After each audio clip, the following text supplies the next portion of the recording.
É inegável que o mercado de bicicleta sofreu uma queda brusca em relação ao auge que teve na pandemia. Nesse vídeo eu quero refletir sobre a elitização do esporte e a cultura da performance que reinou nesse período e ainda continua. E também uma percepção que eu tenho de que agora os lojistas de bicicleta estão tendo que se voltar mais aos ciclistas entusiastas e recreativos, que permaneceram pedalando mesmo após a moda do ciclismo na pandemia passar.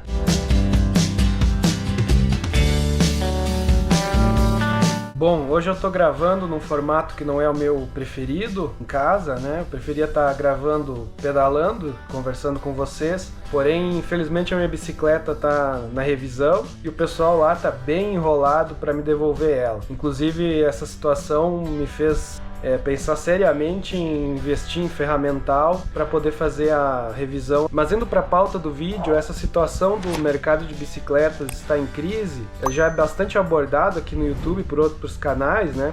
Inclusive dois canais que eu gosto bastante de acompanhar, que é o Pedal Sem Compromisso e o canal Duas Rodas, Bike Filosofia, que trazem bastante essa questão.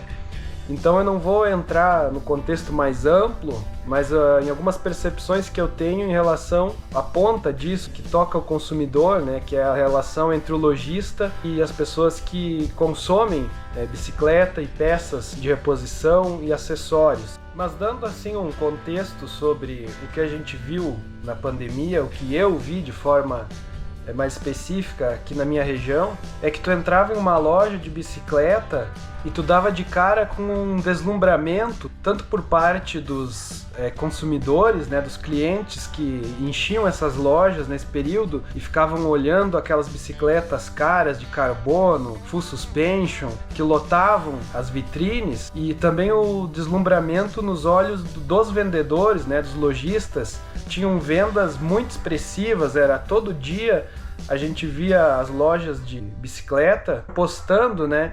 Ah, fulano de tal saiu com a sua bike nova hoje. As lojas até mesmo compartilhavam nos seus perfis de Instagram aqueles vídeos dos galácticos da bicicleta, das competições, que faziam seus treinos com as suas bicicletas de 30, 40, 50 mil reais. E o interessante é que, pelo menos na minha experiência do que eu observei, dificilmente essas lojas compartilhavam os stories de pessoas com bicicletas mais simples, que faziam pedais mais recreativos. Geralmente era aquele pessoal que tinha uma planilha de treino, que participavam das inúmeras provas e competições na região. E até mesmo essa questão dessa nomenclatura, dessa cultura do ciclismo que se popularizou, de chamar alguns de galácticos e alguns de pebas, estava muito mais ligada, na minha visão, a uma classificação de pessoas que tinham uma bicicleta mais barata de entrada, como se diz, que seriam os pebas, né? E os galácticos, que seriam aqueles que tinham as bicicletas próprias para a competição. Porque muito mais do que o próprio desempenho da pessoa, o propósito que a pessoa tinha para usar a bicicleta, essa classificação, muitas vezes até pejorativa, no sentido de quem era chamado de peba, era de ter uma bicicleta mais simples. E o galáctico, aquele, claro, que investia milhares e milhares de reais em bicicleta e em acessórios. E eu não estou aqui criticando quem usa a bicicleta para prática esportiva competitiva, quem realmente adotou o ciclismo como um esporte para competir e para crescer como atleta, seja amador ou até mesmo profissional. Eu acho isso muito louvável, muito bacana. O que eu me refiro é uma certa cultura da elitização do ciclismo que se observou, de pessoas que eram consideradas atletas galácticos, não por terem uma condição de preparo físico e de habilidade técnica, mas simplesmente por serem as pessoas que mais gastavam. Então, lojas que tinham, por exemplo, uma ou duas filiais em 2019, antes da pandemia, de repente abriram 3, 4 filiais nesse boom do ciclismo. Porém, algumas dessas lojas agora, em 2024, tiveram que fechar, então, com uma filial, ou só com a matriz. E eu não estou aqui de forma nenhuma comemorando essa queda nas vendas de bicicleta, essa crise no mercado, porque quanto mais gente pedalando, quanto mais gente entrando para a cultura do ciclismo, melhor. Mas a minha ponderação, na realidade, é que a cultura desse boom na pandemia foi muito uma cultura elitizada e, por consequência, algo que a gente pôde observar que não foi sustentável. Muita gente que se empolgou demais e começou a pedalar, comprou equipamento caro, acabou desistindo. Hoje essas bicicletas muitas vezes estão encostadas em alguma garagem por aí. E para quem frequentava loja de bicicleta durante a pandemia, sabe que existia fila de espera para tu conseguir determinados modelos de bicicleta. Só que hoje isso mudou muito. A gente vê que tu entra numa loja de bicicleta hoje e os vendedores tentam te conquistar de todas as formas. As lojas estão fazendo promoções para conseguir vender as bicicletas que estão em estoque. Então isso foi um golpe muito grande, né, para aqueles lojistas, vendedores que estavam acostumados com um nível de saída de bicicletas muito alto, de vendas, de pessoas gastando, investindo muito. E agora quando eu entro nessas lojas eu vejo um ambiente bem diferente. Os vendedores se mostram até bem mais abertos a te mostrar os equipamentos, a te explicar, a tentar te convencer a comprar, né? Porque diferente da época da pandemia, quando existia a escassez e o cliente que estava ansioso em conseguir o produto, agora o jogo se inverteu, né? É o lojista que está ansioso para conseguir vender o estoque que ele tem. E se tu frequenta alguma loja de forma constante, tu percebe que tem bicicletas ali que estão há meses, às vezes, expostas e não são vendidas. Principalmente bicicletas de um valor agregado maior.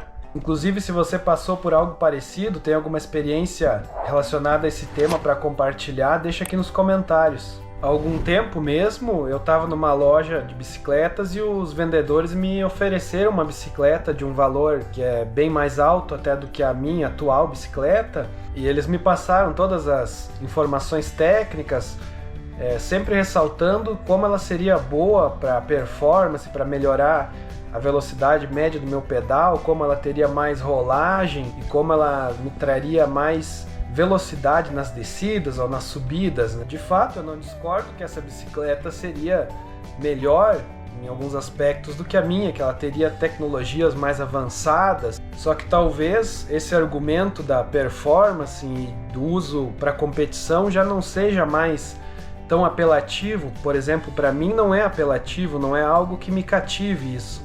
Como eu uso a bicicleta para fins recreativos, para pedais longos, para cicloturismo, então eu não busco de fato uma performance de competição, né?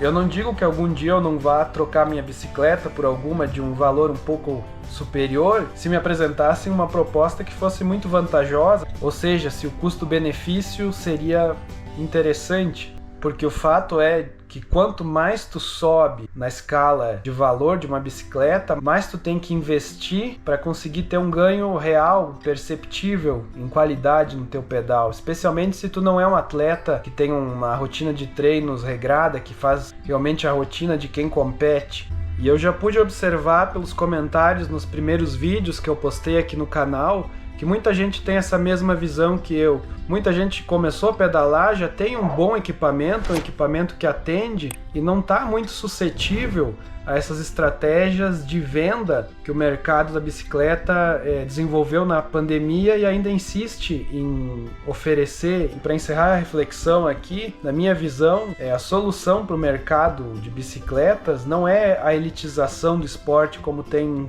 ocorrido. A solução para um futuro financeiramente sustentável, para as lojas conseguirem se manter, está muito mais em defender o uso da bicicleta, compreender as necessidades dos ciclistas recreativos, dos ciclistas entusiastas, amadores, as pessoas que realmente adotam a bicicleta para a vida, que não seguem apenas uma modinha, né? Também defender, junto ao poder público, que exista um maior incentivo ao uso da bicicleta por meio de estruturas de segurança para os ciclistas poderem pedalar. Eu acredito que o futuro do mercado de bicicletas está muito mais nessa questão de defender os vários usos possíveis da bicicleta, seja para esporte, seja para competição também, sim, seja para mobilidade urbana, seja para estilo de vida. Todas essas finalidades precisam ser valorizadas, compreendidas e postas em práticas, defendidas de fato. Não tem como o mundo do ciclismo, o mercado da bicicleta no Brasil crescer, ter um crescimento sustentável, se a gente tiver ciclistas morrendo todo dia aí pelas nossas estradas, se não houver segurança para pedalar, se as cidades não oferecem o mínimo de estrutura de ciclofaixas e ciclovias. essa responsabilidade não é só dos lojistas, não é só das pessoas que vendem bicicleta, mas é também dos criadores de conteúdo, da gente que produz conteúdo sobre bicicleta no YouTube ou em outras plataformas, porque hoje, salvo algumas ótimas exceções, a maioria dos canais grandes só falam em bicicletas que estão fora da realidade da maioria das pessoas, que são assuntos importantes, sim, que tem um público que consome, mas eu acho que o ciclismo e o uso da bicicleta vai muito além disso.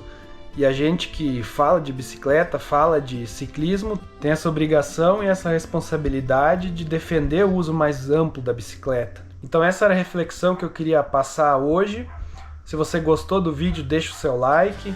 Comenta aí se você concorda, discorda com as coisas que eu falei. Se tem outros pontos sobre o assunto que eu esqueci de mencionar, que você possa trazer da sua realidade. Se ainda não for inscrito aqui no canal, te convido a se inscrever para não perder os nossos próximos conteúdos e discussões. Muito obrigado e até mais.